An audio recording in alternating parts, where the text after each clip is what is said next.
Alors bonjour, je m'appelle François et je suis designer. Donc merci à Clermont Tech pour son accueil.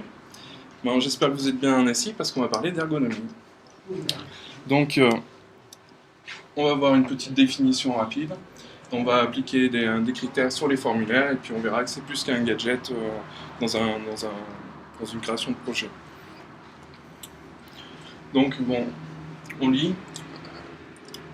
Un produit est dit utilisable lorsqu'il est utilisé de façon efficace, avec efficience et satisfaction pour un utilisateur donné, dans un contexte donné et des objectifs définis, c'est-à-dire une tâche en fait, s'il doit s'inscrire, etc. Donc pour revenir sur les termes, on dit une interface est efficace en fait quand l'utilisateur a une tâche et qu'il la remplit. Après on parle d'efficience quand il la remplit avec rapidité, en minimum d'erreurs. S'il a des erreurs, on lui fournit un système qui va l'aider à les corriger rapidement. Et ma satisfaction, je pense que c'est plus un critère subjectif. Dans un cadre de e-commerce, on va dire qu'on aura plus confiance en fait à l'interface, au site. C'est une relation de confiance. Pour une application métier, on va dire, il y aura des meilleures conditions de travail, donc on va passer une meilleure journée. Alors un utilisateur, en fait on ne fait pas une interface pour tout le monde, on fait une interface pour un public ciblé, soit c'est un public, une moyenne d'âge jeune, soit c'est un public expert ou débutant. Il faut une interface qui soit déclinée par rapport à son niveau. Donc la tâche, on dit une tâche en fait, l'objectif qu'il doit remplir, tout simplement. Si elle est fréquente, dans sa durée, etc. Et on s'imagine le contexte dans lequel l'application va être utilisée. Si c'est par exemple un pharmacien qui est devant son client, il faut que l'application soit très réactive. Il n'a pas de temps à perdre. Donc appliqué au formulaire. Alors, formulaire dans un site, c'est vraiment un point de sortie. Ça demande vraiment une concentration à l'utilisateur, voir s'il n'a pas fait d'erreur, etc. avant qu'il valide. Et ça en général, voilà, c'est fastidieux et quand ça nous embête, on s'en va. Alors pour résoudre un peu ce problème de facilité, imaginons que là, donc on a un groupement de ronds.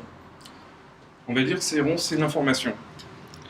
Comment je vais, dans un formulaire, je vais pouvoir bien structurer afin qu'il soit facile d'utilisation. Donc il y a des critères par rapport à la vision de l'œil. On est tous humains, on fonctionne à peu près tous pareil. Donc on dit que la vision regroupe. Donc ici on a un groupe de ronds, et si voilà, je sépare ces ronds, on a deux groupes de ronds. J'ai un peu exagéré la séparation pour bien vous montrer. Donc là c'est un groupement dans l'espace. C'est-à-dire que j'ai un groupe d'informations et un autre groupe d'informations. Il y a un autre groupement, c'est le groupement par similitude. Donc ici, qu'est-ce qu'on a? On a une colonne de ronds et une colonne de carrés. On a tout simplement une liste. Avec une différence, c'est qu'on a un carré avec le logo, un bleu, et les autres sont noirs. C'est aussi un signe distinctif, une différence d'information. Bon là c'est un formulaire, j'ai pris, c'est le premier qui est venu. Donc les mauvaises pratiques, qu'est-ce qu'on peut dire de ce formulaire, à votre avis? Esthétique.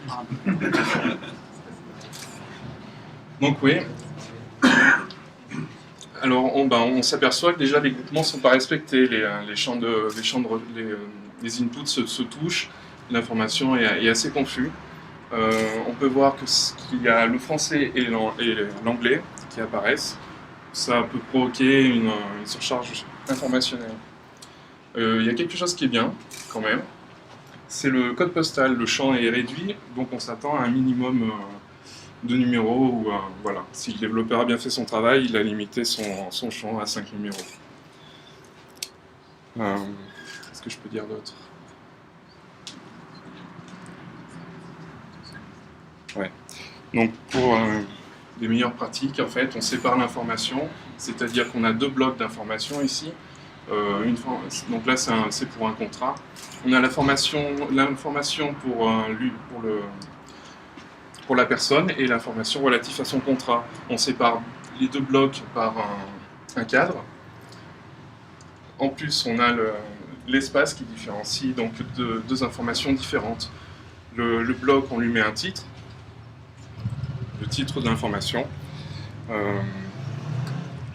Il y a peut-être ici un problème qui peut arriver, surtout pour d'ailleurs, il y a une erreur, c'est pas des checkbox, c'est radio bouton.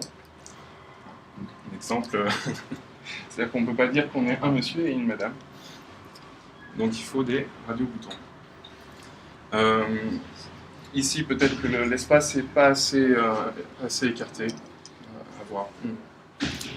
Donc voilà, tout ça, ce sont des choses à tester avec des utilisateurs pour voir s'ils comprennent bien. Au niveau informatique, HTML, on a un formulaire qui englobe le tout. Les informations sont séparées par des filsets. On peut imbriquer des filsets à l'intérieur. La légende va donner le titre en fait, de l'information et on y rajoute des labels et des inputs. Donc un HTML. Donc on revoit en fait le form, la filset, la légende, le label ainsi que l'input. On voit qu'il y a un for. En fait, le for sert à coupler l'input avec le label, c'est-à-dire que si on est mauvais avec la souris et qu'on clique sur le label, on ira dans le champ en fait, de l'input, ce qui peut être très pratique. On peut voir aussi qu'on peut mettre l'input dans le label, qui est tout à fait accessible, et en fait ça nous évite à mettre le for.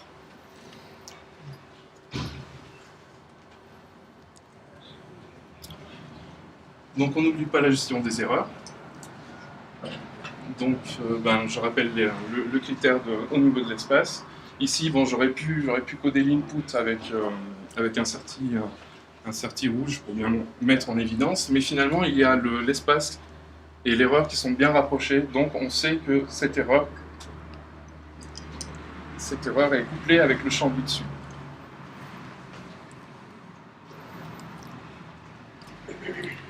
Alors pourquoi ce serait plus qu'un gadget? Finalement, l'ergonomie, je pense qu'il faudrait le mettre sur tout le process de création d'un projet. C'est en amont, c'est pendant la création du projet, et c'est après avec les retours utilisateurs. Et encore une fois, c'est vraiment le point de fit des applications grand public. Parce que quand on est dans le métier, on est obligé de se taper l'interface. Mais dans du grand public, c'est différent. Voilà, je vous remercie. Si vous avez des questions.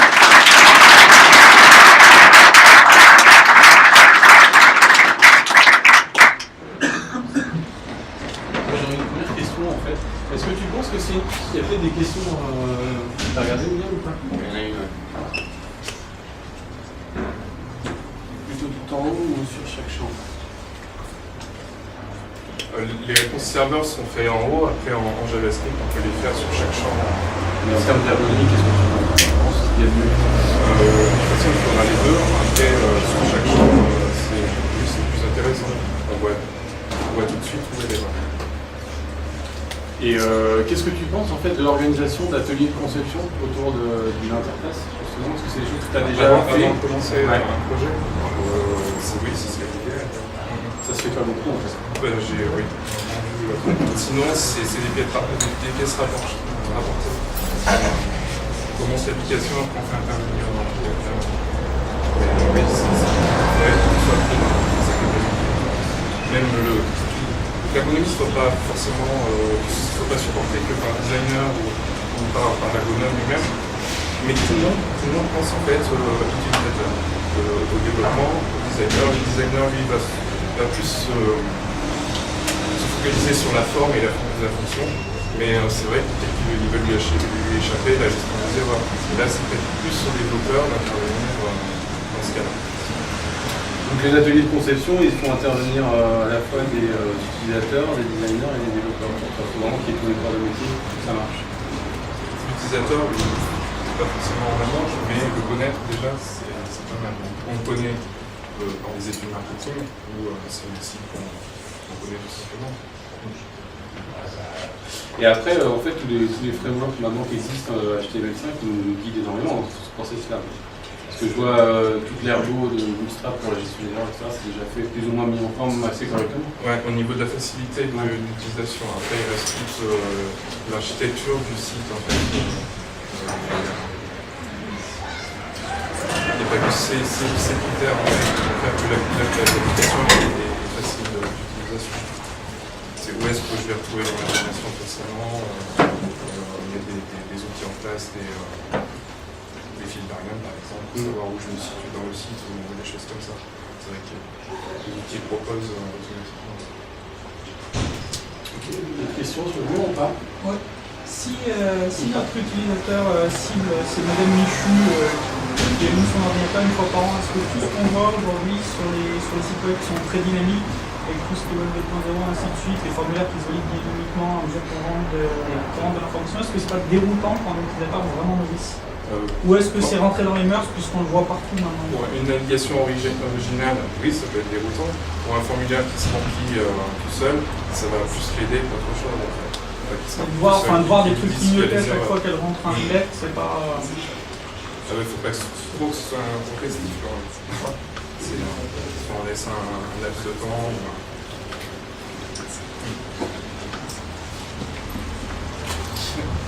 Il y a pour carrément tuer le formulaire, il y a des études ou des visions on arrête de mettre du texte en face d'un champ et on fait saisir de l'info autrement à l'utilisateur. C'était la pointure. Je m'adresse à l'expert. Non. C'est après, oui, pourquoi pas dire. J'ai cité à l'oral et ça remplit, j'imagine. Il y a eu des jours en fait cette phase de. Il y a eu des expérimentations avec l'annuaire inversé, par exemple, tu parles ligne où tu mets ton numéro de téléphone et si ça récupère ton nom, ton adresse, des choses comme ça. Mais bon, ça prend pas trop en général, c'est tout. Après, voilà, on s'adresse un peu à un public expert. Là, on a l'habitude.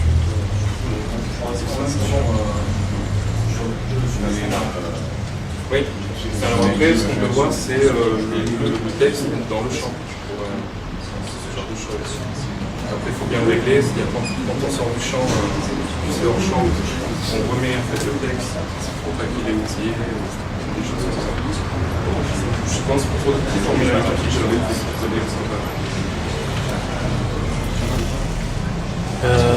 est-ce que c'est une bonne pratique? On continuera après parce que là on commence déjà à prendre du retard, excuse-moi. On va passer au deuxième speech. Merci. Merci beaucoup.